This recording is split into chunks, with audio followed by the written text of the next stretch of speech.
Bom dia, Sônia, bom dia, Angélica, bom dia, Ana Rita. Queria, em primeiro lugar, agradecer muitíssimo vocês pelo tempo, enfim, e pela disponibilidade de estar aqui nesse programa, que é a nossa 18ª semana de programação, projeto História em Quarentena. Se não me engano, hoje é o programa 79 ou 80, uma coisa assim. Então, a gente, ao longo desse tempo, a gente começou. Deixa eu pegar minha cola aqui para não errar as datas. A gente começou no dia 23 de março, né? Ainda estava no processo de fechamento, né? E pensando em promover interações, assim, né? Não só entre historiadores, tampouco só entre acadêmicos, né? A gente chama além de historiadores, antropólogos, cientistas políticos, pessoas de outras áreas, mas também pessoas de outras áreas profissionais, assim, né? Alguns artistas, militantes políticos, enfim, e vários outros. E ao longo do tempo a gente foi também modificando o formato, então, de lives, debates, entrevistas, para também continuar estimulando de alguma forma quem assiste, né? Lógico que a gente agora também já está no 4º mês de pandemia, pelo menos no Brasil, né? Então as pessoas já estão numa certa saturação do online, né? Da falta de encontro com pessoas, né? Tipo, ao vivo.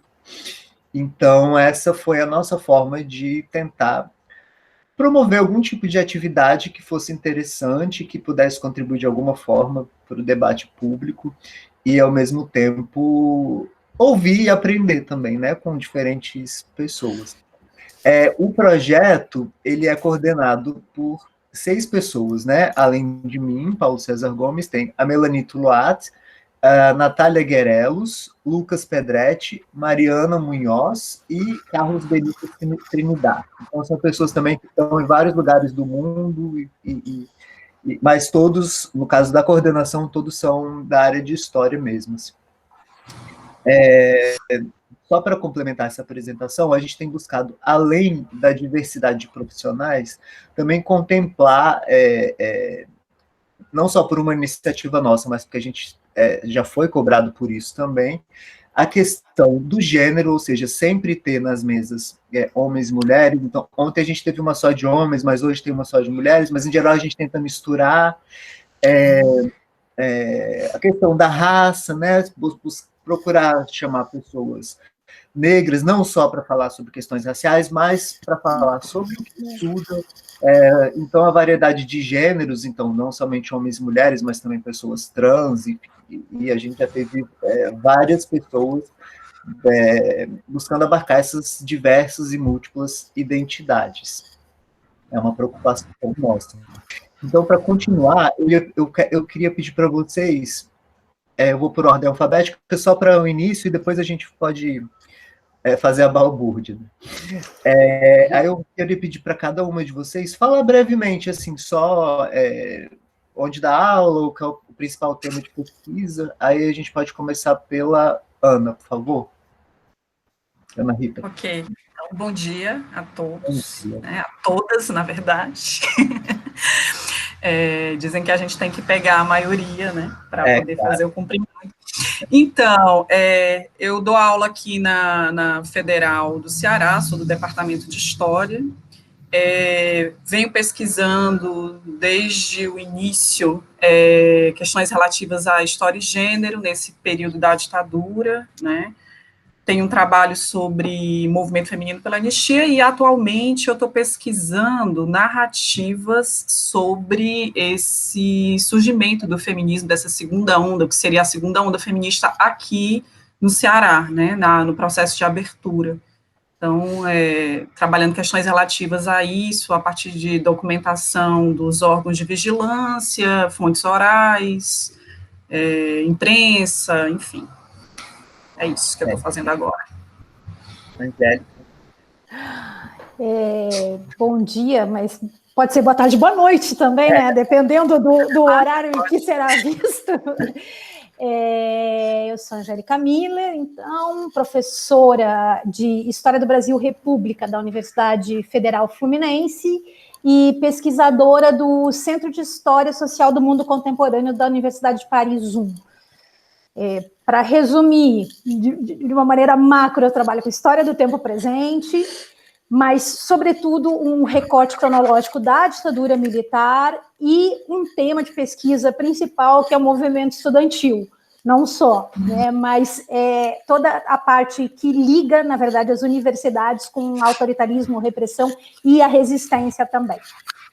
Resumindo. Olá, né, é um prazer estar aqui nesse bate-papo, nessa conversa boa. Meu nome é Sônia, eu trabalho na Universidade Regional do Cariri, sou professora de Teoria da História, e as minhas pesquisas se situam principalmente na reflexão da relação entre história e mídia, história e meios de comunicação, né?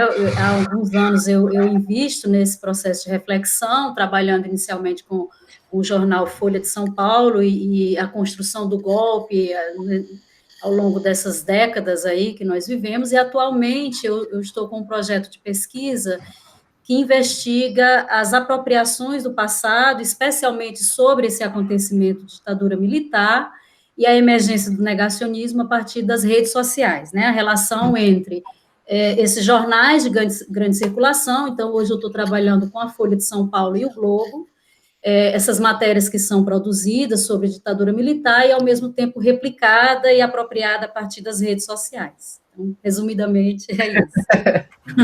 A Folha está sendo um prato cheio para você, então, Sônia. Sim. E aí, para começar, assim, eu vou lançar uma questão geral, e a ideia dessa semana, né, que a gente deu o nome de Mitos da Ditadura, eu acho que Mitos da Ditadura e subtítulos Usos Políticos do Passado, né? Para também falar um pouco de como esse passado vem sendo reapropriado e usado politicamente no momento brasileiro atual. E a gente vai aprofundar isso um pouco mais ao longo do debate. Mas a questão de início, assim, que eu colocaria, e aí, claro, cada uma, desculpa, pela maioria, cada uma fala, como se diz, puxando para o seu tema, né? Eu acho que a composição que eu busquei fazer para esse debate era mais ou menos isso que vocês falaram, né? A Sônia, como especialista em imprensa, mas em diferentes formas de analisar a imprensa, Angélica com diversidade, e a Ana Rita com a questão de gênero e essas novas pesquisas relacionadas à narrativa. Então, seria mais ou menos ouvir um pouco de vocês a partir dessa perspectiva em que a gente vive distorções, falseamentos, até mesmo apologia, né, ao momento ditatorial brasileiro, a última ditadura, né, e negacionismos também. Como vocês veem, por exemplo, o papel desses grupos, desses objetos que vocês estudam, ao longo desse tempo, né, ao longo da ditadura? Como vocês poderiam avaliar, por exemplo, como esses temas vêm sendo estudados, né, e o que vocês apontam como se diz, dos avanços que foram feitos ao longo desses últimos anos em termos historiográficos? Seria mais ou menos isso. Acho que a gente pode começar pela Sônia para inverter a ordem alfabética. Bom, eu acho que nós estamos vivendo um momento chave, e aí falando especificamente, pensando essa relação com os meios de comunicação, nesse tratamento do passado, né? A gente provavelmente está assistindo uma virada, principalmente no papel que esses meios de comunicação, essas mídias tradicionais exerciam e passaram a exercer na relação com a emergência dessas novas mídias no tempo presente na cena pública. E é muito interessante que isso se modificou muito rapidamente, né, quando a gente pensa em termos de imprensa e produção desses canais mais tradicionais. Então, para a gente ter uma ideia, em 2014, eu estou até com os dados, vou dar só alguns dados bem rapidinho, só para a gente pensar, 82% da população brasileira, isso a partir de um relatório que a Reuters faz desde 2002, sobre vários países, a imprensa e a informação em vários países. Então, em 2014, 82% da população brasileira acreditava em notícias, né? Acreditava nas notícias produzidas por esses grandes canais de informação. Esse número, em 2019, caiu para 48%.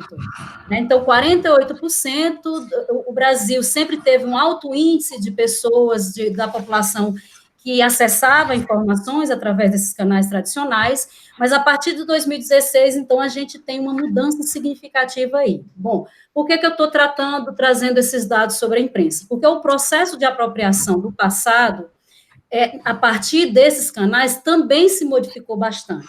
Né? Temas que, como o tema da ditadura militar, não eram tão debatidos na cena pública, se tornaram um tema e um assunto recorrente nesses mais variados processos de apropriação contemporânea, né, dessas novas mídias. E uma coisa muito interessante é que, hoje, grande parte das informações, cerca de 80% das informações que são acessadas nessas grandes plataformas de produção mais tradicionais, como são os grupos de mídia Folha, Globo, Brasileiro, hoje eles não são mais acessados diretamente do site, né? As pessoas, elas acessam via smartphone, via redes sociais. Então, a gente tem aí um processo de mudanças que esses próprios veículos tiveram que se adaptar, e isso trouxe mudanças também muito significativas, porque o debate sobre o passado, e sobre, especificamente, o tema da ditadura militar, ganhou corpo e capilaridade nessas redes sociais. E também a forma como ele foi sendo lido por esses leitores, né, por esses internautas, a forma como ele veio se modificando esses processos de apropriação. Então, eu acho que nós temos aí um grande desafio para pensar essas reformulações, esses processos de transição da própria informação que a gente tem assistido hoje, porque é muito interessante. Há uma curva entre, eu acompanhei, eu tenho analisado aí, tenho coletado essas informações entre 2010 e estou ainda chegando em 2019, 2020, mas já tenho até 2018, há uma curva no processo de apropriação desse acontecimento, na forma como ele era compreendido até mais ou menos ali 2012, e como ele vai se modificando justamente quando esse processo se modifica também de distribuição de informação. Então, por exemplo, a partir de 2014, 2015, nós encontramos muito mais posturas negacionistas na apropriação desse acontecimento. Primeiro, porque ele vai ser apropriado a partir dessa dinâmica política nacional de polarização. Então, o tema histórico e a apropriação do passado, ela foi capturada nessa rede política também, de disputa política, de identidade política. E segundo, porque ele também se submeteu a essa produção fragmentada das redes. Então, o acontecimento, ele foi sendo quebrado, a apropriação do passado, ela meio que vem sendo submetida a esse processo também de distribuição da informação.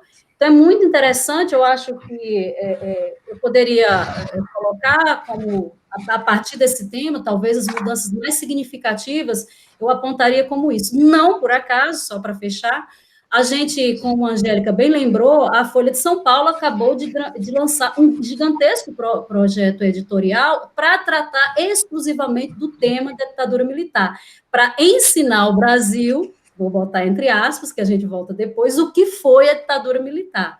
Então, isso reflete muito bem o processo de apropriação desse acontecimento na cena pública brasileira nos últimos anos. Angélica? Bom, vamos lá, Paulo. Vou dividir em duas partes. Uma da história mesmo, da apropriação e do uso político do passado, do movimento estudantil, e falar um pouquinho no final da historiografia, tentando fazer um resumo aí. Bom, quando se trata de ditadura e movimento estudantil, acho que na hora todo mundo vai se lembrar do ano de 1968. E o ano de 1968 começa com um grande acontecimento, para utilizar o conceito aí que a Sônia já colocou, mas um grande, né, evento, né, ou seja, é a morte do estudante secundarista Edson Luiz. E ela é uma morte que ela é, de pronto, apropriada pelos estudantes. Ela é instrumentalizada, mas não vamos cair num maniqueísmo de dizer assim, olha que maldoso, estão usando o estudante morto. Efetivamente, foi isso que os estudantes fizeram, né? Eles sabiam que ia ter um corpo morto, isso era uma coisa óbvia. O próprio Vladimir Palmeira, que era presidente da União Metropolitana de Estudantes no Rio de Janeiro, falava isso, né? Fala isso. Então, se sabia que teria e se usou essa morte para começar uma luta com a ditadura num momento em que, pegando um gancho aí com a Sônia, boa parte dos liberais, incluindo aí a mídia, inclusive a Folha de São Paulo, né, que apoiou, menos o Globo, que sempre foi um combatente enérgico, mas, enfim, já estava contrário à ditadura. Né? E, então, essa morte do Edson Luiz, a gente pode dizer aí, o Edson Luiz é um mito forjado pelo movimento estudantil. O mito é uma deformação do real. É o que não existe. Por que eu estou falando que é um mito e não um herói do movimento estudantil, embora ele seja tratado como herói? Né? Porque o Edson Luiz era um estudante, ele não era engajado efetivamente. Ele era um estudante secundarista que estava no calabouço no momento em que foi morto pela polícia. E os estudantes colocaram ele como um mártir do movimento estudantil, que era engajado, que estava lutando contra a ditadura. Isso tudo num processo de forças de resistência e repressão que faz parte. Então, durante a própria ditadura, o uso da morte do Edson Luiz foi, à medida que completava, e isso estoura nos 10 anos, né, em 78, muito utilizado pelo movimento, inclusive como um instrumento de identidade. Né? Ou seja, para a reorganização da UNE, foi importante colocar vários marcos da história, e o Edson Luiz virou um marco da história. Em 68, um outro marco. Tem toda uma disputa entre essa geração de 68 e as gerações seguintes, né, que ainda lutaram contra a ditadura. E essa geração de 68, ela acaba, enfim, crescendo e tomando força e proeminência. Então, não é à toa que você vê esses desdobramentos naturalmente acontecer quando o movimento estudantil ganha corpo. Né? E aí eu vou fazer um pulo, né, depois de diretas e tudo mais, para ir para 92, no Fora Collor, é claro, né, que você tinha aquelas grandes manifestações de rua, que muitas pessoas comparavam 68, as manifestações, 68, a manifestação dos 100 mil, né, passeata dos 100 mil, com 92, com o processo do impeachment.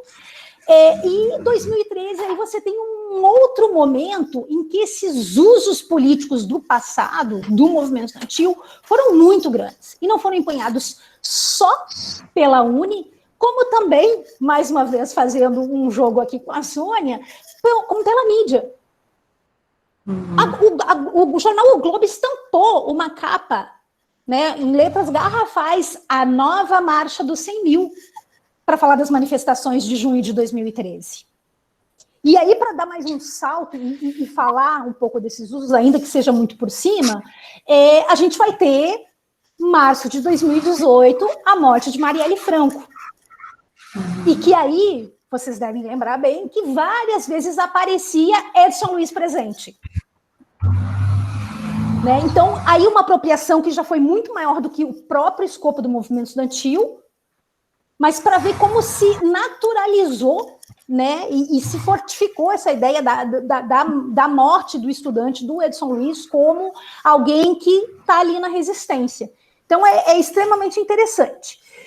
Do ponto de vista, e falando bem rapidinho da historiografia, eu vou só tocar num ponto que eu acho que ele é essencial para uma, não só mudança na historiografia do que diz respeito ao movimento estudantil, mas, sobretudo, às universidades, né, que foi, sem dúvida nenhuma, o trabalho da Comissão Nacional da Verdade, ou o trabalho que iniciou com a Comissão Nacional, não só o da Comissão Nacional da Verdade, mas, enfim, de todas as comissões universitárias, a abertura de acervos, e aí Em paralelo a isso, a gente tem, falando em historiografia, um livro extremamente importante que já vinha sendo gestado e que saiu em 2014, que é o livro do professor Rodrigo Pato Samota, da Universidade Federal de Minas Gerais, as universidades e a ditadura militar.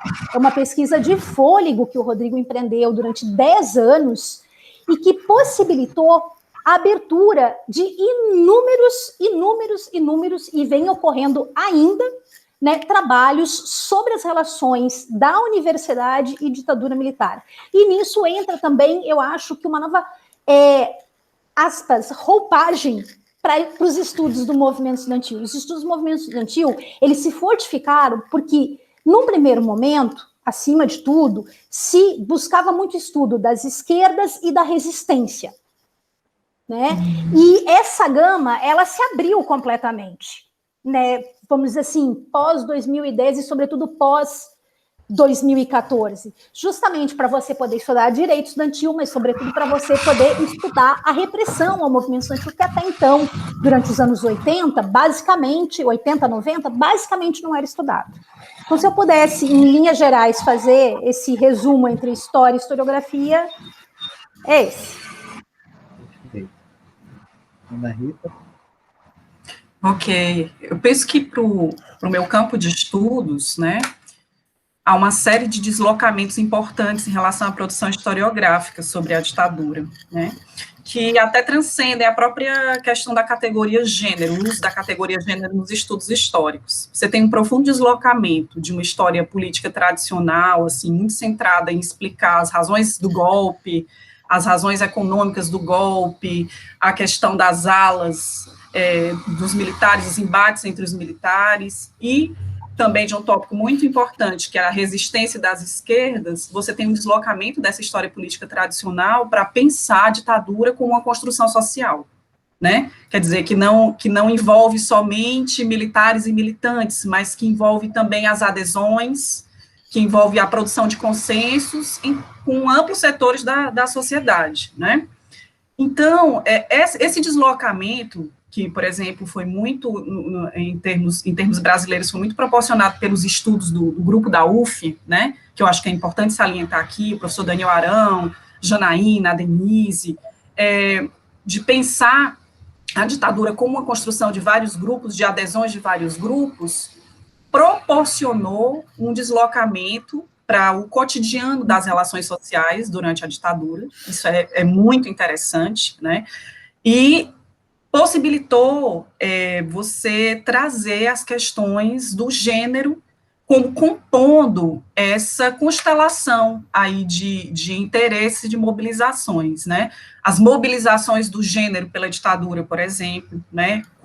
Então você começou a olhar isso dentro das instituições, nas políticas públicas, na política de censura, na política de educação, por exemplo, que tem assim, um farto material sobre isso, a disciplina de educação moral e cívica, mas não só, os modelos de comportamento. Assim, a gente já via isso, por exemplo, nos documentos da vigilância, quando as pessoas eram atacadas, os militantes eram atacados na sua moral, por exemplo, né? Quando se falava dos militantes que seriam pederastas, quando se falava dos religiosos que tinham vida dupla, né? Então, esse movimento foi muito importante. Claro que a gente tem uma contribuição também da abertura dos acervos, como a Angélica falou agora há pouco, né, quer dizer, com Memórias Reveladas, com a Comissão da Verdade, mas também com as demandas identitárias, né, que elas foram muito importantes para tensionar o nosso campo, né, o nosso campo de estudos. Então, você tem alguns estudos, principalmente a partir de 2014, estudos do James Green, do Renan Quinali e de outros, sobre a questão da repressão às homossexualidades, né? Agora, mais recentemente, despontam os estudos sobre as mobilizações em torno da juventude, as acusações, as políticas antidroga, né? Um pacote que vai no sentido da ditadura, né?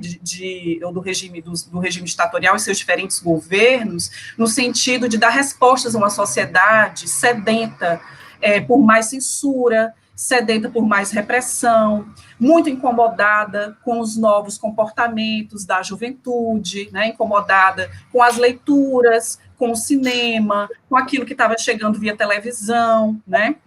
Então, você vê isso, e é possível você traçar, tem muitos trabalhos interessantes que vêm sendo desenvolvidos sobre isso, e é possível você traçar muitos paralelos com o momento atual, quando o pânico moral, novamente, ele é mobilizado, né, nesse cumbo aí que a Sônia falou sobre o negacionismo, né, quer dizer, a ditadura, ela aparece, ela é parte dessa política, as memórias, os usos passados em relação à ditadura são parte dessa política do medo, né, que é, vamos dizer assim, disseminado, mas também as questões relativas ao sexo, olha só o papel que elas tiveram, né, a sexualidade, ao comportamento nos últimos anos, nas manipulações, né, nas guerras de guerrilhas aí nas redes sociais, e assim, eu acho que também esses estudos, eles lançam uma luz para a gente tentar entender de uma outra forma as relações entre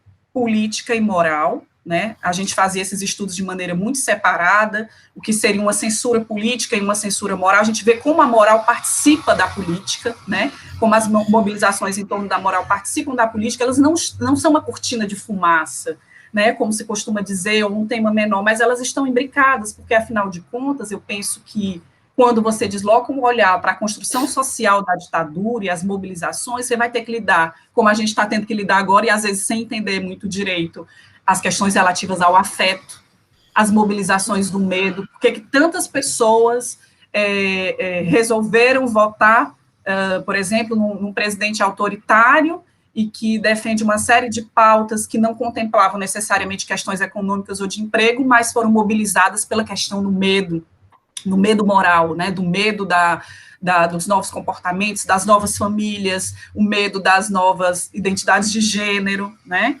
Então, eu acho que possibilitou a gente pensar essas coisas, tanto em termos da ditadura, como faz a gente pensar sobre os tempos presentes, né? Não, fantástico. Nesse segundo momento, eu vou fazer umas questões mais específicas para cada uma, né? Enfim, eu conheço relativamente, além de já ter entrevistado vocês três em momentos diferentes, enfim, eu conheço também pelos textos e tudo, vou fazer uma segunda rodada, fazendo umas questões mais específicas para cada uma, e aí depois a gente tem uma última terceira. E aí eu começo pela Angélica dessa vez, para também fazer a roda de maneira diferente. Se você pudesse explorar um pouco mais, eu gosto muito dessa sua análise assim, com relação à Comissão Nacional da Verdade e como ela tem importante para abrir, né, caminhos e possibilidades de estudos, de tema. Eu acho que a comissão em si, nós podemos fazer diversas críticas a ela, mas, querendo ou não, foi uma abertura de possibilidades, né, de investigações e tudo isso. Com relação aos estudantes, especificamente, logo no período ali de redemocratização... É porque deu um barulho e aí eu não entendi bem. Com relação aos estudantes. No período de redemocratização, eu acho que também muito por conta das publicações que vieram, né, de Gabeira, Sirqui, recentemente morto, e que criou uma certa imagem, eu acho que pelo menos entre as esquerdas, de uma certa heroicização desses personagens, né? E eu acho que isso causou uma certa, como se diz, uma certa distorção, né? Uma certa imagem dos estudantes como heróis, né? E aí, claro, se você pudesse entrar um pouco em como os estudos vêm contribuindo, sobretudo depois da Comissão da Verdade, com a abertura de arquivos, né, para complexificar essa visão dos estudantes, que em determinado momento foram vistos como heróis. E, ao mesmo tempo, são também, os estudantes compõem um grupo que constantemente são vistos pelo Estado, pelo governo, como perigosos, né? Não à toa as universidades, os professores vêm sendo atacados de maneira tão direta, agora, principalmente nesse governo atual, né? Então, seria mais para explorar essa questão, assim. Super te agradeço, Paulo, porque são duas questões, assim, de ouro, que eu queria ter tempo para poder respondê-las, mas sucintamente eu vou fazer o inverso, vou começar falando justamente disso que, aí para retomar o que a Ana Rita já disse, o Daniel Arão Reis coloca como deslocamentos de memória, mas não só o Daniel, como o Carlos Fico e a Denise Hollenberg trabalham muito também com essas categorias e, enfim, outros historiadores, né? Então, efetivamente, teve essa cristalização e foi justamente no período da anistia que teve uma batalha memorial entre gerações. Não foi à toa que eu falei dessa questão da geração da redemocratização que ficou esquecida, que, aliás, se sente vitoriosa, porque foi ela que, através da bandeira de liberdades democráticas, derruba a ditadura. E não a geração que empunhou armas nas mãos. Então, é por aí. E essa construção, ela foi sendo feita no final dos anos 70. Né? A Ana pode depois falar um pouquinho mais dessa questão da anistia, mas é justamente nesse momento que se tem essa cristalização. Para além disso, tem uma outra questão daí do modelo do movimento estudantil no Brasil, dessa horizontalidade da UNE, né? A gente vai ver em vários países, e aí pensando aqui, você e Melanie, que tem diálogo muito com a França tem várias entidades estudantis sindicais. Né? Na América Latina você vai encontrar também outros países que têm várias. No Brasil, não, a gente tem a UNE, né? É super centralizado, né? O movimento estudantil nacional, estadual, e nos DCEs, os CAs, coisa e tal. E essa estrutura sempre foi muito identificada com o partidão, né? Que aí a gente vai pegar, fundou a UNE lá no final dos anos 30 e que, de certa maneira, participa via PCdoB na refundação da UNE, e você tem uma disputa de memória muito grande, porque quem estava concorrendo ali era o PT, que estava com uma formação horizontal.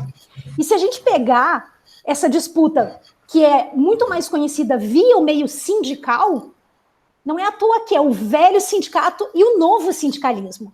Pois bem, o movimento estudantil, ele sai pela culatra, né, porque justamente o movimento estudantil, de certa maneira, representava este velho. Né? Então, os estudantes foram os primeiros a voltarem para a rua para pedir pelas liberdades democráticas em 77, antes mesmo das grandes greves do ABC. Né? E tem toda uma contribuição. Poxa, foram mais de 200 mil estudantes que votaram diretamente para eleger o novo presidente da UNE em 1979. Né? Então, tem toda uma manifestação que não é levada em conta justamente por conta dessas disputas políticas e disputas de uso de passado. Né? Então, respondendo essa primeira questão aí. E para falar como que também isso tem uma virada na historiografia, sobretudo a partir aí vou colocar 2010 em diante, mas né, um marco aí, Comissão da Verdade, é porque, vou voltar antes, só para falar, o que aconteceu, na verdade, é que a historiografia que começou a ser produzida sobre a ditadura, de maneira geral, e do movimento estudantil em particular, ela reproduziu isso. Então, não é à toa que as primeiras obras sobre a ditadura militar foram feitas por ex-militantes, que é o Jacó Gorenda e o próprio Daniel Arão Reis, né? E que vão analisar as esquerdas. E eles fecham com essa proposta de que a única resistência que existiu era a resistência revolucionária. Então, mais uma vez, toda a questão da luta pelas liberdades democráticas foi deixada de lado. E isso foi sendo reproduzido na historiografia. Até que outros trabalhos começaram a ser feitos depois do ano 2000, e aí a Ana pontuou bem o grupo da UF, né? Mas não só a partir disso, também se começou a ter mais acesso a documentos. Quer dizer, abriu primeiro alguns arquivos que foram, né, para o Arquivo Nacional do SNI. E a verdade, a gente fala sempre na Comissão Nacional da Verdade, mas tem que dizer que 2011 foi a criação, a Dilma criou a Comissão Nacional da Verdade e a Lei de Acesso à Informação foram promulgadas no mesmo dia. E a Lei de Acesso à Informação é que permitiu a abertura desses arquivos. E aí sim, eu acho que você tem substancialmente melhora no que diz respeito ao aprofundamento da reflexão, Paulo. E aí eu vou falar ainda mais 2 minutinhos, porque eu acho assim, de todos os movimentos sociais, o movimento estudantil é o que acaba tendo uma reflexão menos aprofundada, porque assim como a militância estudantil é passageira, passageiros são aqueles que estudam o movimento estudantil, né? Então a gente não consegue ter um campo de uma reflexão mais aprofundada, como, por exemplo, tem no movimento operário, porque tem um caldo aí maior de estudos, de trabalho, de reflexão. Então, você tem várias monografias, você tem algumas dissertações, algumas teses, e pronto. Não se estuda mais, a pessoa estuda, passa o pesquisador, o professor vai estudar, né? Por exemplo, o João Roberto Martins Filho, né, que tem... né, um trabalho essencial para estudar o movimento estudantil nos anos 60. Depois foi trabalhar com outras coisas, o que é, enfim, natural também nas carreiras. Mas essa questão desse tempo muito passageiro e muito rápido faz com que também as reflexões elas sejam menos densas sobre, né, a história do movimento estudantil. E eu acho que essa abertura para estudar a universidade como um todo, né, com esses acervos e com o aprofundamento mesmo da reflexão de ver, bom, você não pode ver só o lado da resistência, você tem que ver a repressão, você tem que ver, como lembrou a Rita, o consenso, você tem que ver que a luta não era só estudantes, mas era com professores. Eu acho que isso tudo levou um aprofundamento e a gente está vendo aí trabalhos brilhantes, que inclusive derivaram, por exemplo, de comissões universitárias, e eu vou citar o caso do Espírito Santo, que eu acho que é emblemático, que já teve mais de meia dúzia de teses e dissertações defendidas, feitas a partir do material que a Comissão do Espírito Santo, da Federal do Espírito Santo, organizada pelo professor Pedro Ernesto Fagundes, abriu e, enfim, serviu, então, para os dois lados, né? Uma questão aí social importante do trabalho e para uma questão acadêmica também. Perfeito. Os dois, né? Tanto o Rodrigo, aliás, os três, o Rodrigo Pato, o Pedro Fagundes e o João Roberto vão estar também nessa semana, ao longo da semana. Ai, ótimo. Pronto, a tríade. Aí eu vou passar para a Ana Rita, que essa questão do gênero, enfim, com toda a complexidade que ela tem, né, e cada vez mais, ao mesmo tempo, eu fico pensando nessa questão de um risco de anacronismo, né? Porque a nossa perspectiva sobre gênero hoje ela é muito mais multifacetada, né, do que foi, né, nos anos 60 e 70. Mas o que eu te pediria para explorar um pouco mais talvez fosse essa questão das mulheres, né, como atrizes políticas, digamos assim, que em determinado momento tiveram um papel fundamental, né, como a própria Janaína estudou, nas marchas, no apoio ao golpe, né, enfim, mas que também depois, mais para frente, tem um protagonismo enorme na questão das campanhas pela anistia, né? Até eu me lembro quando a gente conversou, você falando da Terezinha Zerbini, de como ela era também ligada, ela era casada com militar, se não me falha a memória, né? General. De como essas construções são muito complexas, né?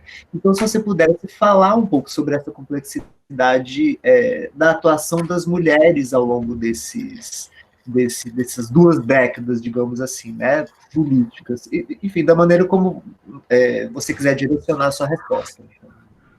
Ok, achei sensacional, porque é um tipo de advertência, de cuidado, que eu tenho colocado principalmente para as orientandas, né? Ou para as orientandas, ou para as pessoas, para as mulheres pesquisadoras, né? Que se debruçam sobre essa experiência feminina durante a ditadura. Por quê? Porque, afinal de contas, a gente tem uma tradição, que quem trabalha com gênero, em sua maior parte, ainda são as mulheres pesquisadoras que têm esses incômodos, né? E elas vêm, claro, né, muito muito impregnadas do seu tempo, participando de movimentos feministas, muitas são militantes e tal, e muitas vezes há realmente essa armadilha, né, esse perigo de você olhar para um período a partir das ideias que você tem, ou das convicções que você tem no tempo presente. Eu falo muito sobre essa questão da gente tentar entender o que era as experiências do feminino no período, né? Como é que se faz política, as relações complicadas com o feminismo, ou com o próprio termo feminismo, né, que havia no período, as campanhas, inclusive vindas da própria esquerda, até da esquerda festiva, né, vamos dizer assim, a mais aberta em relação ao feminismo, que não eram nada boas, né? Eles faziam troça, usavam ironia com relação a isso. Então, eu penso que você não perder a complexidade das inúmeras experiências, das inúmeras visões sobre o feminino, é muito importante para você olhar esse período. Por exemplo, quando eu fiz o trabalho sobre o MFPA, eu entrevistei, tive contato com a dona Terezinha Zerbini, né, que faleceu em 2015, e assim, havia uma carga memorialística, que ainda há, na verdade, eu escrevo sobre isso ultimamente, sobre a dona Terezinha, como ela era vista, primeiro assim, ela é excluída das grandes coletâneas da esquerda, dessa memória da esquerda, porque ela tinha uma visão diferente em relação ao processo de anistia, e com relação à anistia ampla, geral e restrita, a ideia de que a gente dá um primeiro passo, e depois as coisas vão sendo conquistadas para não se perder e tal. Então, ela é excluída, né, por exemplo, das coletâneas, ou ela é vista, quando ela não aparece, ela aparece a partir das falas de militantes como uma figura folclórica, né, ela é uma figura folclórica, porque ela era muito autoritária, ela era moralista, ela era uma série de coisas, né. Só que, nesse processo, por exemplo, de estudos, de entrevistas e tal, eu fui percebendo que a dona Terezinha, assim como outras tantas mulheres do período, tinham muito medo do feminismo, inclusive mulheres de esquerda, e que, em muitos momentos, ela agia como uma mulher muito independente, né, muito corajosa, inclusive em termos da circulação, dos riscos aos quais ela se expôs, de questionar, por exemplo, a hegemonia masculina no âmbito dos movimentos, né, de tentar evitar o aparelhamento, de construir uma independência para as mulheres, e assim, a dificuldade, muitas vezes, é de você ver ou de analisar essas figuras nas suas contradições, nos seus paradoxos. A gente, muitas vezes, perde a historiografia em relação à ditadura, ela acabou dividindo as pessoas em blocos binários, né? Militantes e militares, né? Revolucionários e pelegos, né? Corajosos e medrosos, ou covardes, ou traidores. Então, essa memorialística, muitas vezes, ela impregna todas as nossas análises, que a gente fica procurando um determinado comportamento padrão, que ele não existe, né? Ele é a ilusão biográfica, né? Há uma coerência nas trajetórias dessas pessoas, né? E, assim, o processo de anistia, ele não teria acontecido só com a participação das esquerdas revolucionárias, ou das esquerdas que depois se tornaram esquerdas resistentes, como lembra o Daniel.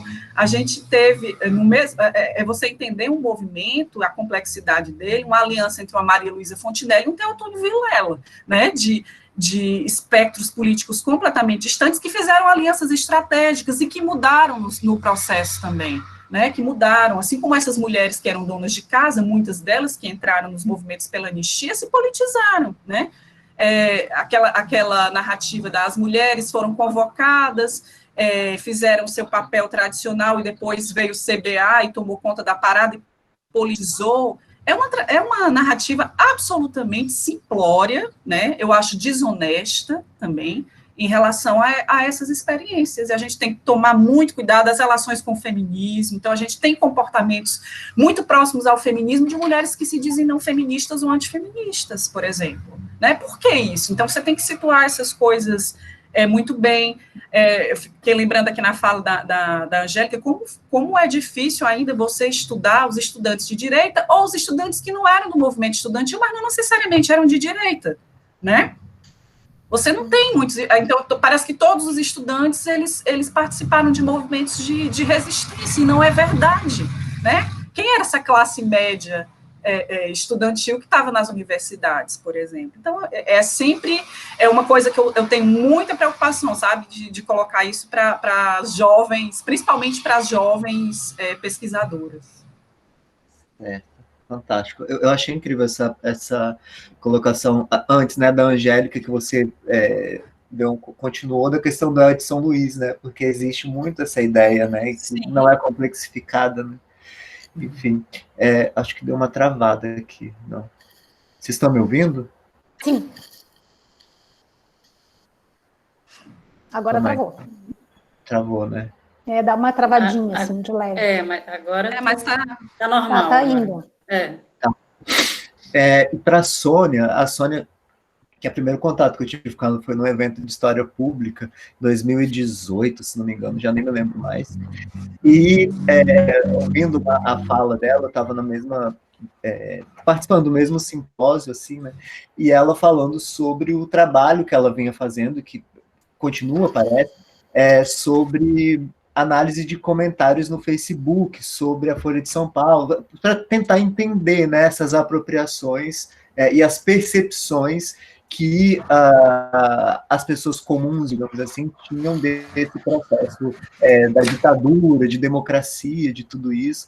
E na época eu fiquei assustado, eu falei, meu Deus, como ela consegue fazer isso, né? Porque, tipo, é um universo tratado como fonte, né? É um universo absurdo, assim, né? Tipo, daquelas pessoas todas comentando e tudo isso.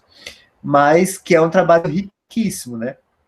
E aí eu queria pedir, assim, para que se você pudesse explorar um pouco essa questão, especificamente da Folha de São Paulo, mas se você puder ampliar um pouco também sobre a sua percepção da imprensa de maneira geral e dessas reconstruções de memória que os veículos de imprensa, que não são só, como se fala, produtores de representação, né, sobre a realidade, mas também são atores de construções, né, de visões da realidade, e como você vê essas reconstruções, inclusive agora, nesse momento, com a Folha, fazendo esse curso sobre o que é a ditadura militar, que é direcionado que é dirigido por um jornalista, né, que até então eu nunca nem conhecia, mas parece que ele tem várias publicações, enfim, que você explorasse um pouco essas reconstruções de memória, e um veículo como a Folha que foi central, né, tipo, em todo esse período, e até hoje, né, enfim, hoje em dia a Folha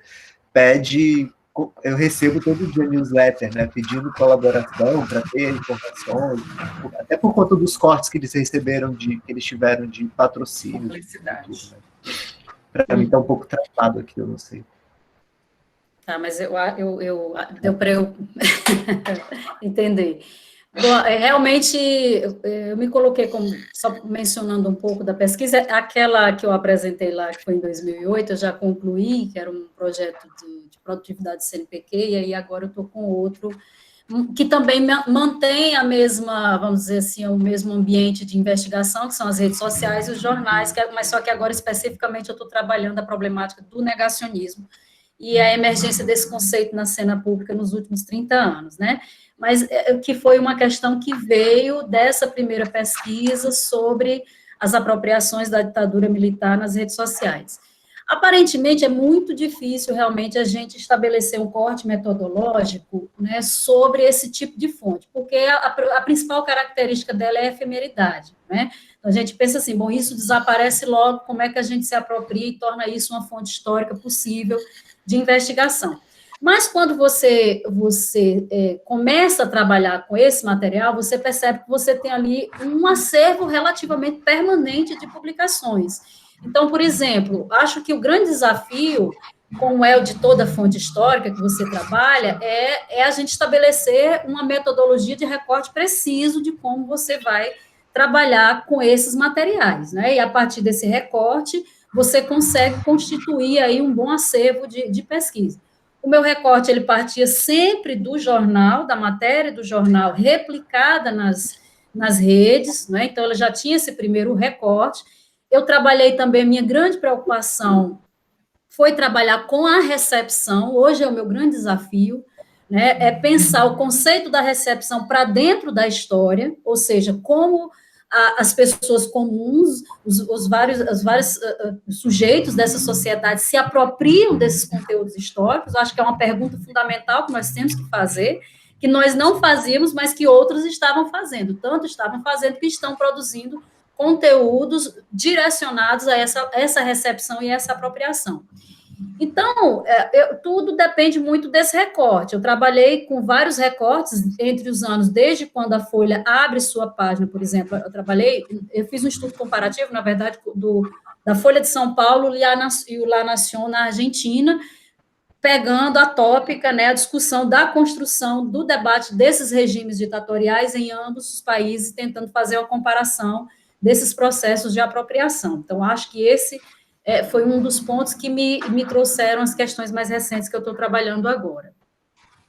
Eu até nessa primeira questão esqueci de pontuar um pouco que esses estudos só são possíveis também pela emergência dessa virada historiográfica de pensar essas demandas públicas, né? A gente tem aí uma grande virada que, claro, que esses estudos, por exemplo, já temos estudos tradicionais de imprensa no Brasil há muito tempo, né? A Maria Aparecida de Aquino, Neuzira Abreu, então nós já tínhamos estudos que investigavam essa relação com a imprensa. Isso, né, já tem vários trabalhos que são referências no campo. Mas essa investigação que amplia enormemente essa percepção da produção pública, tanto de informação como dessas apropriações desse acontecimento, ela também é marcada muito nesse momento do tempo presente, desses desafios de pensar essas demandas públicas da história. Então, por exemplo, esses meios de comunicação, eles utilizam, no caso da ditadura militar, a Folha de São Paulo utiliza esse acontecimento como um acontecimento chave na construção de sua memória e de sua própria história. Não somente a Folha, mas se a gente for pensar, os grandes grupos de mídia do Brasil sempre tiveram uma relação extremamente conflituosa para prestar contas com esse acontecimento. O Grupo Globo, por exemplo, nos 50 anos de comemoração, de lembrança da efeméride do golpe, faz aquele editorial no qual tenta se justificar, né, tenta justificar o apoio, mas o muito interessante é que os argumentos utilizados para justificar o apoio de 64 acabam permanecendo, porque eles dizem assim, naquela atmosfera era a única possibilidade que parecia haver. O que eles dizem também em 64, porque aí vem aquela ideia, se não fizermos isso, né, vamos ter uma revolução comunista nesse país, eram os argumentos que a gente sabe que são evocados naquele momento.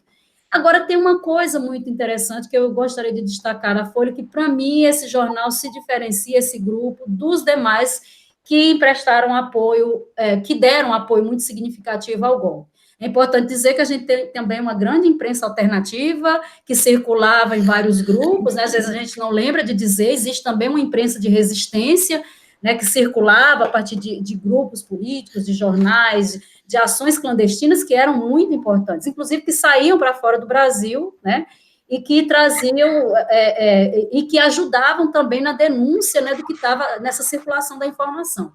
Mas o que a Folha faz, no caso do jornal específico, do grupo de mídia, a Folha de São Paulo, eu acho que é um exemplo muito interessante, porque eles conseguiram reverter a memória desse acontecimento em algo muito positivo para a sua história. Eles não chegam a negar, eles não negam, até porque todo o material, a Folha é o primeiro jornal que disponibiliza seus acervos na internet integralmente, antes mesmo deles disponibilizarem todo aquele acervo desde 1921, eles já tinham um acervo que você podia acessar vários desses textos, mas eles produzem, por cima dessa memória da ditadura militar, eles agregam outra memória que eles souberam construir muito fortemente, que foi a memória da passagem do regime ditatorial para a democracia, quando eles se colocam como grande canal de divulgação de democracia do Brasil. Eles deram um salto que os outros não conseguiram.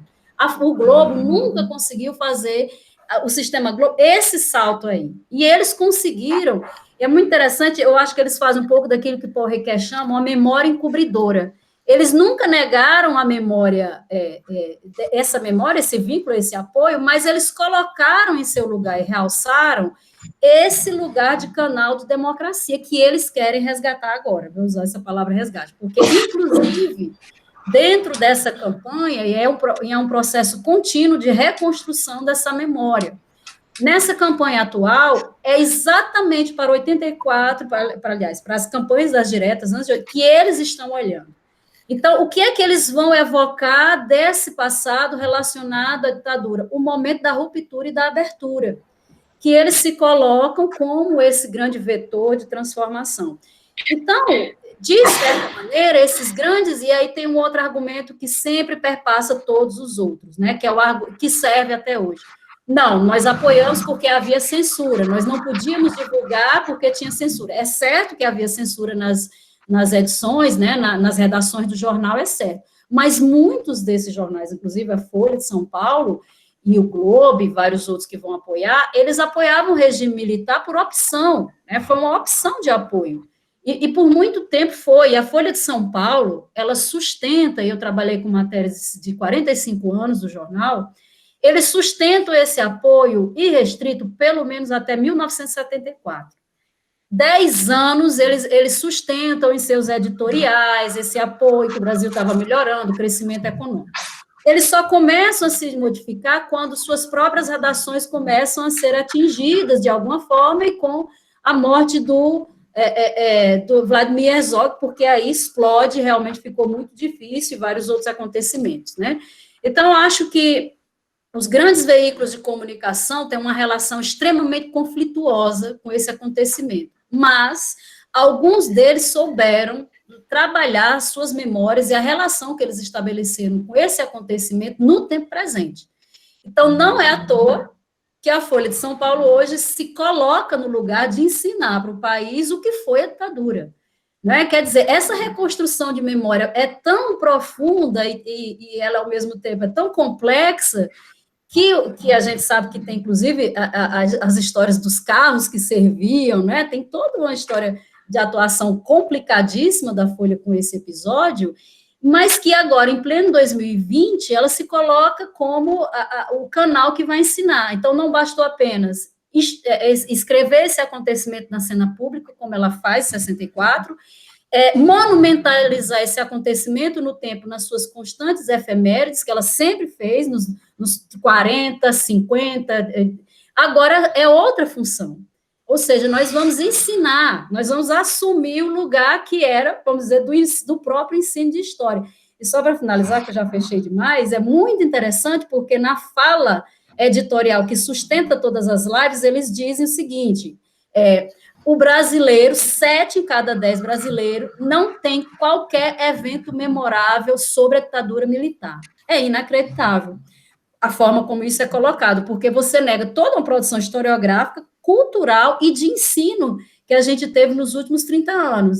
Enfim, eu acho que esse é um processo muito complexo, né, que está no coração, na verdade, desses sistemas de mídia do Brasil, né, essa forma mal feita como essas relações foram estabelecidas. Não, perfeito. Já para fechar, eu estava espirrando aqui, hoje em dia espirro, a gente já fica assim, né? Rinite.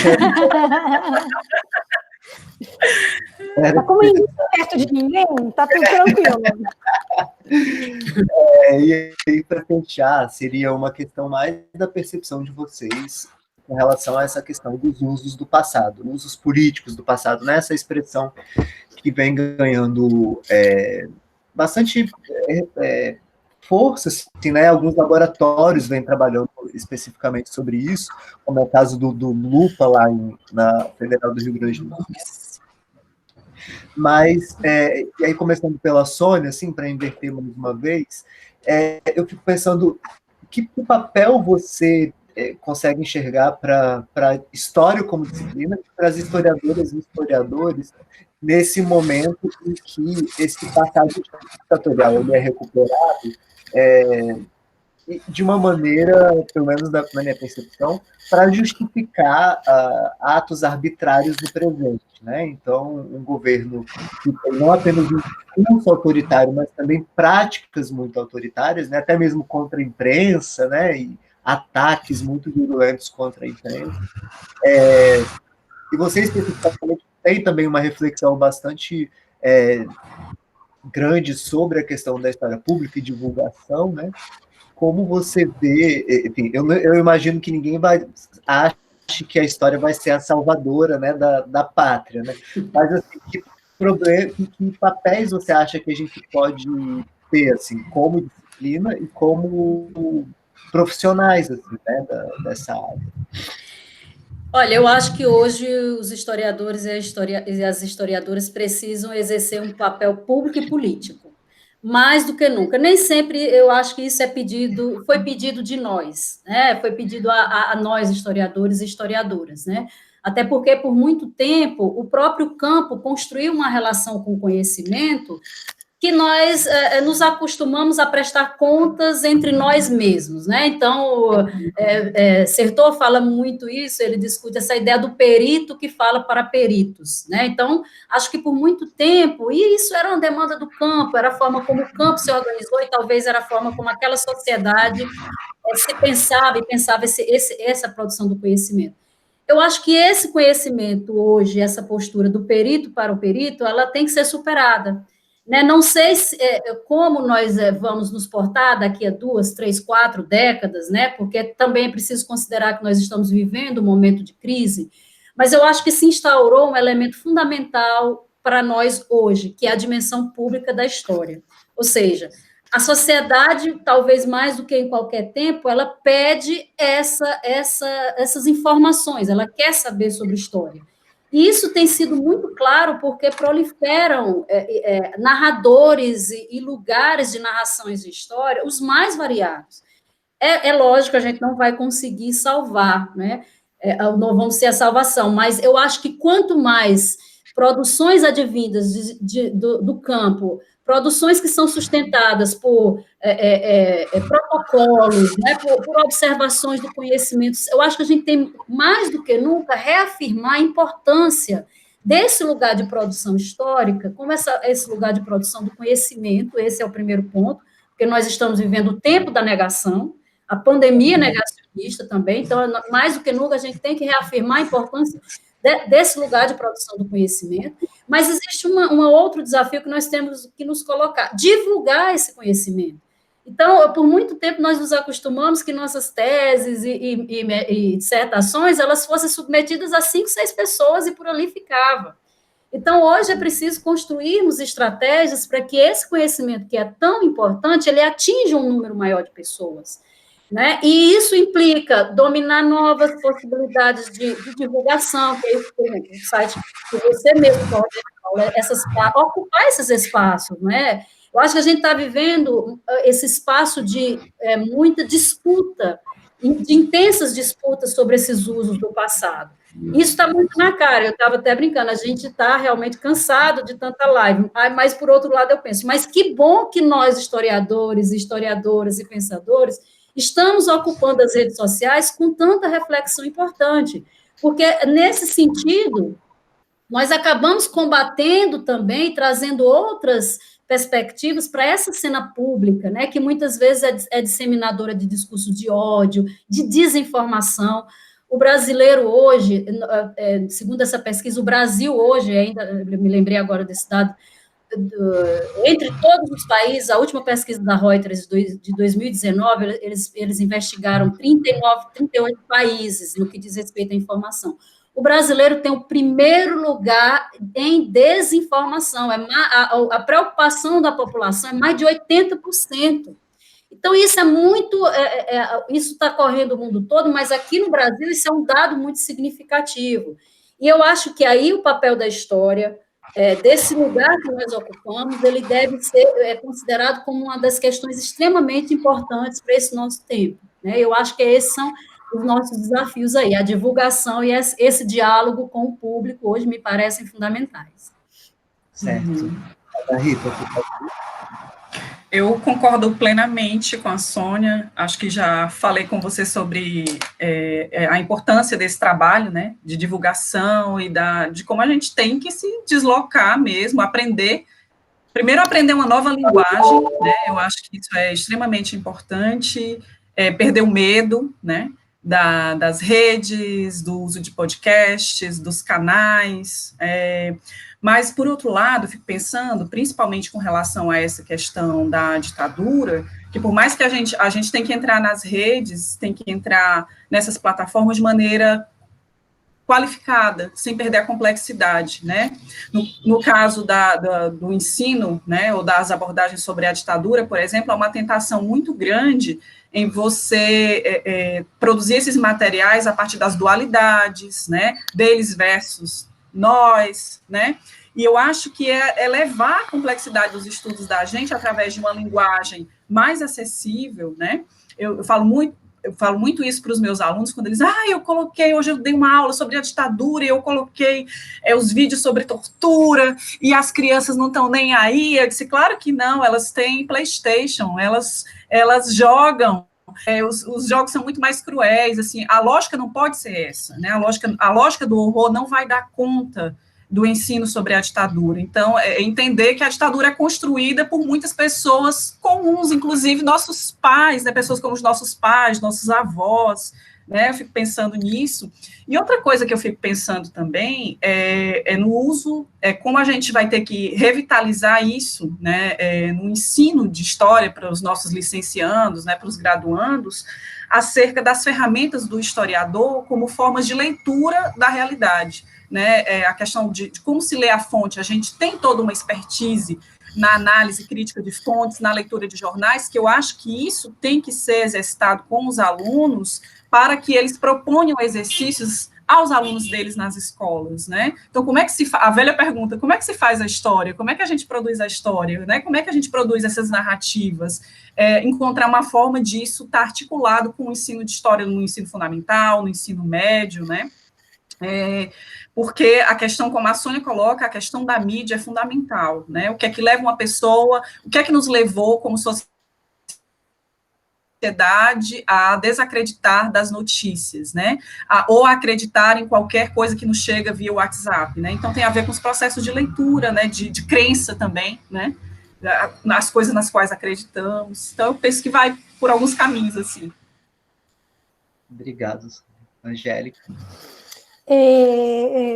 Enfim, vou reforçar um pouco já o que Sônia e Ana falaram, mas acho que até concordando com a Ana, mas evocando aqui, eu gosto muito de uma leitura que eu fiz o ano passado, um livro do historiador francês chamado Christophe Prochasson, que atualmente é o reitor da Escola de Altos Estudos na França, e que foi conselheiro do presidente François Hollande, conselheiro, né, de educação, né, nacional do François Hollande, e ele conta nesse livro a experiência dele, e que ele invoca, então, mais do que uma história militante, uma história participante.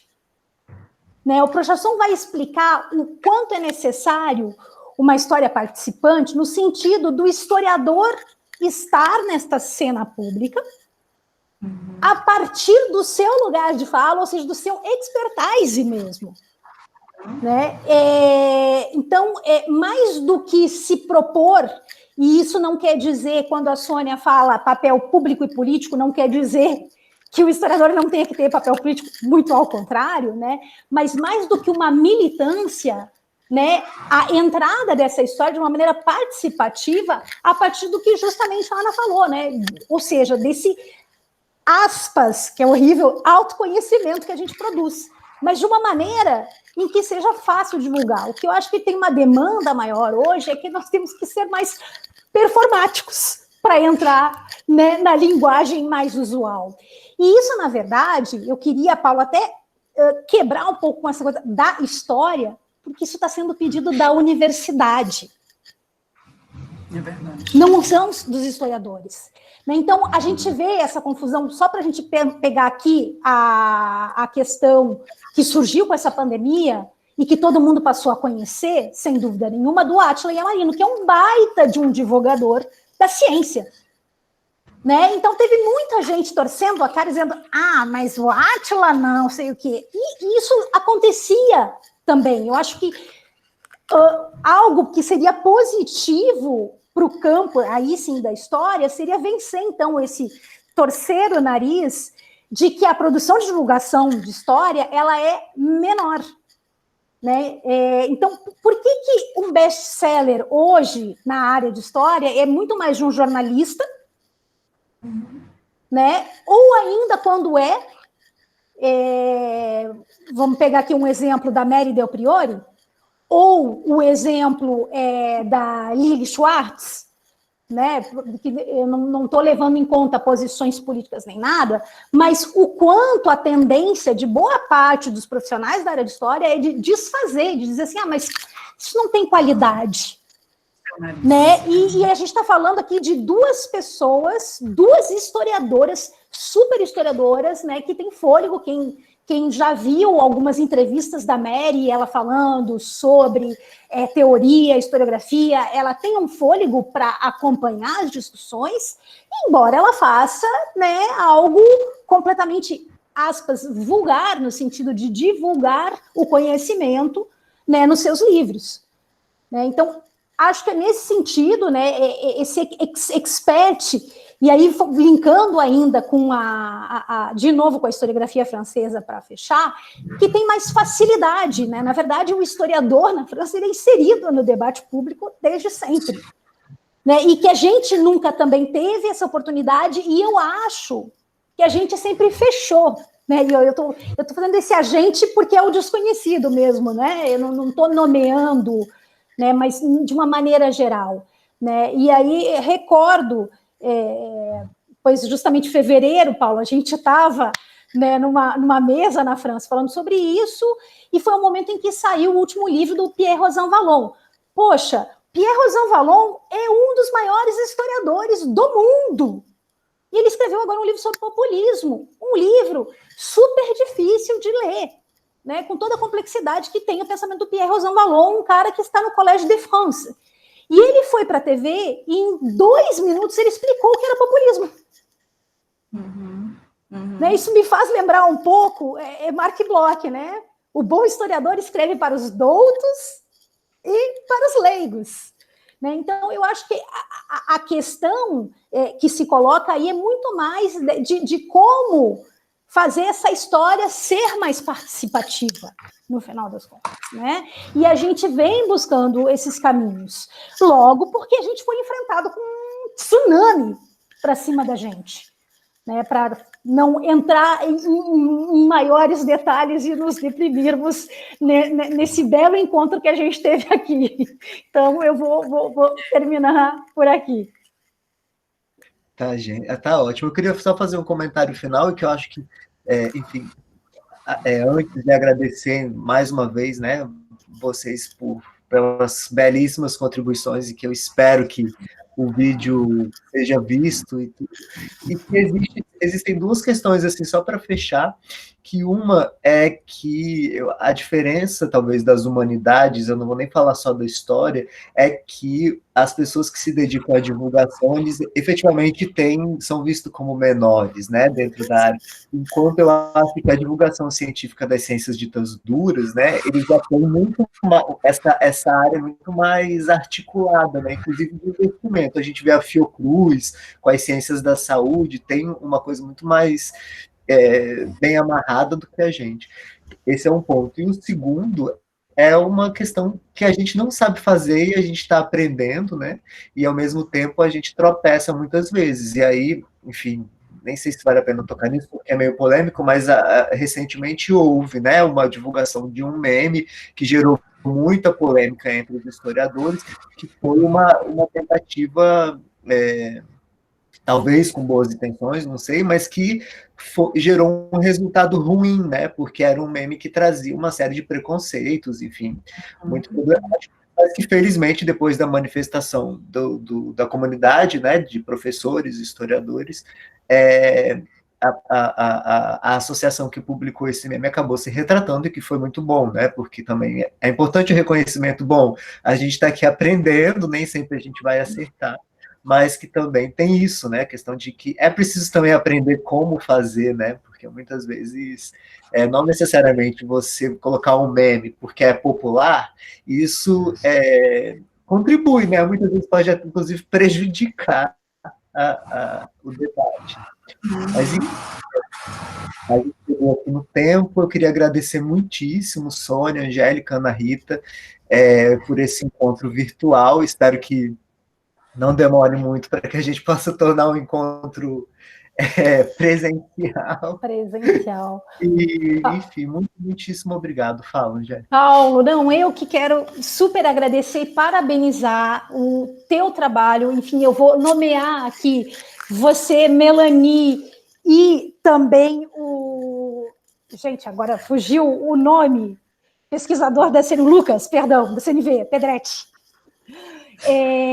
Que são pessoas que eu conheço já há mais tempo e conheço mais o trabalho, os outros eu não conheço pessoalmente, porque eu acho que são iniciativas como a de vocês que são propícias justamente para a gente poder fazer essa difusão do conhecimento. E como você disse, a gente está aqui aprendendo e vocês aí estão dando também uma oportunidade para a gente. Então, muito obrigado e parabéns pelo fôlego pela 20ª semana. Obrigado, gente. Eu vou parar aqui a gravação.